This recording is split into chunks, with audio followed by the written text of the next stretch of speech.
Assalamualaikum warahmatullahi wabarakatuh. Perkenalkan, nama saya Wahyuni dengan NIM 211210600. Di sini saya akan membuat video tentang materi aspek-aspek yang harus diperhatikan dalam ergonomi antarmuka atau Graphical User Interface atau biasa disebut GUI untuk memenuhi tugas mata kuliah interaksi manusia dan komputer.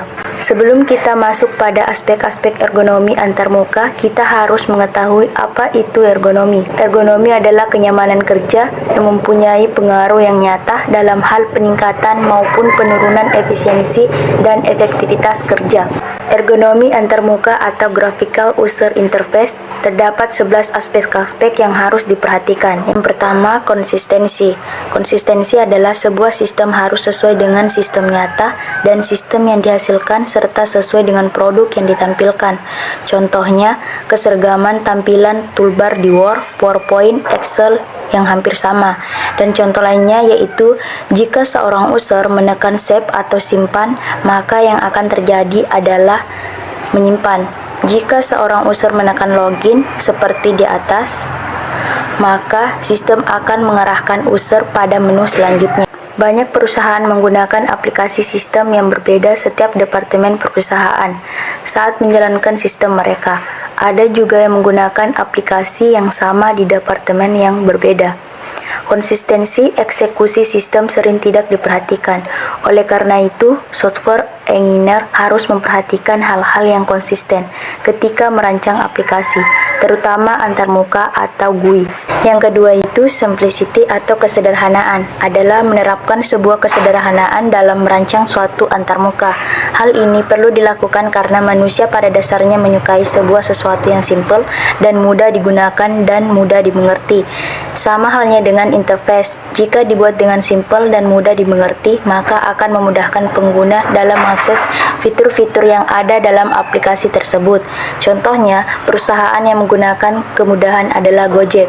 Logo IBM yang menggunakan interface atau UI yang sederhana.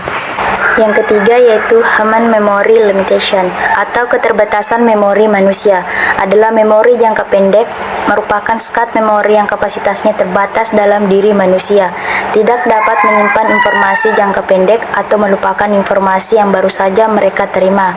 Contohnya, ketika kita ditanya apa mata kuliah saya saat ini dan Anda lupa, maka itu berarti Anda memanggil ingatan jangka pendek. Keterbatasan memori manusia perlu menjadi pertimbangan dalam melakukan desain tampilan. Pertimbangan dapat diwujudkan dalam bentuk desain yang dijelaskan secara bertahap dengan jelas, sehingga membantu pengguna untuk memproses, mengerti, dan mengingat informasi secara mudah. Oleh karena itu, desainer perlu menghindari tampilan yang kompleks bagi pengguna yang memaksa pengguna secara langsung untuk mengingat sesuatu. Yang keempat, cognitive directness atau keterseterangan kognitif, adalah aspek kognitif desain komputer akan membantu pemahaman terhadap bagaimana kemampuan dan batasan manusia ketika berhadapan dengan teknologi. Aspek kognitif akan memberikan pemahaman tentang bagaimana merancang interaction desain yang dapat memperkuat kemampuan manusia dan menutupi kita dipanggil dalam sebuah antrian. Contohnya, sensor visual, scanning, news feed, atau live feed untuk mengecek apakah tim olahraga favorit kita menang. Yang kelima, feedback atau biasa disebut dengan umpan balik atau masukan. Feedback adalah kegiatan memberikan informasi tentang hal yang sudah dilakukan, apa yang sudah dicapai, dan membantu user untuk melakukan aktivitasnya. Feedback merupakan hal yang penting karena user diberikan konfirmasi bahwa aksi yang dilakukan sudah diterima dan bisa melanjutkan ke aktivitas berikutnya. Sebagai contoh, kita bisa lihat pada layar di atas, yaitu user berbelanja di Shopee.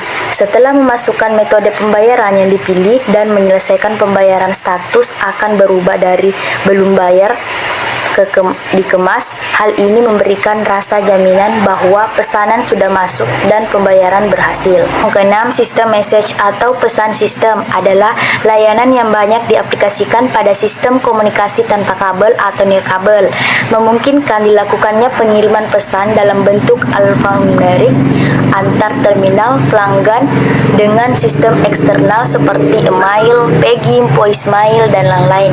Contohnya bisa dilihat pada layar seperti EWAT sintaks error, pesan terlalu generik dan pesan yang sulit dimengerti, yaitu fetch RJC T00400 400 Yang ketujuh yaitu anthropomorphization atau anthropomorfisasi, yaitu sifat suatu barang yang memiliki sifat atau pribadi manusia.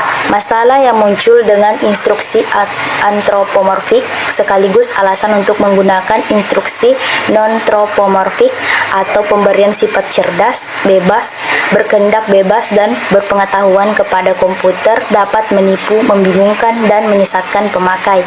Contohnya bisa dilihat pada layar, yaitu self-talker. Yang kedelapan yaitu modality atau pengandaian, adalah penyampaian aksi melalui penekanan tombol-tombol yang diprogram sebelumnya untuk menjalankan fungsi-fungsi dan menggunakan status UI atau user interface dengan hati-hati dan bersifat primitif. Contohnya masukkan aksi melalui tombol fungsi atau tombol alfabet. Yang kesembilan yaitu attention atau perhatian, merupakan proses pemilihan sesuatu yang membutuhkan konsentrasi. Aspek ini membutuhkan sensor audio dan visual.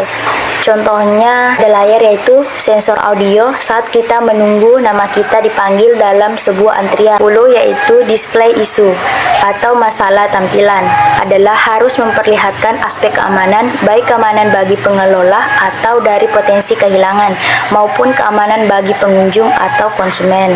Contohnya yaitu standing poster. Aspek yang ke-11 yaitu individual differences atau perbedaan individu, adalah suatu kesatuan yang memiliki ciri khas masing-masing dan karena itu tidak ada individu yang sama bertahan meskipun kembar satu dengan yang lainnya berbeda. Contohnya perbedaan tingkat preferensi pengguna melalui beberapa tingkatan kustomisasi layar icons, tingkat preferensi pengguna melalui beberapa tingkatan kustomisasi layar atau icons. Contoh individual differences bisa dilihat pada layar, yaitu perbedaan pada web.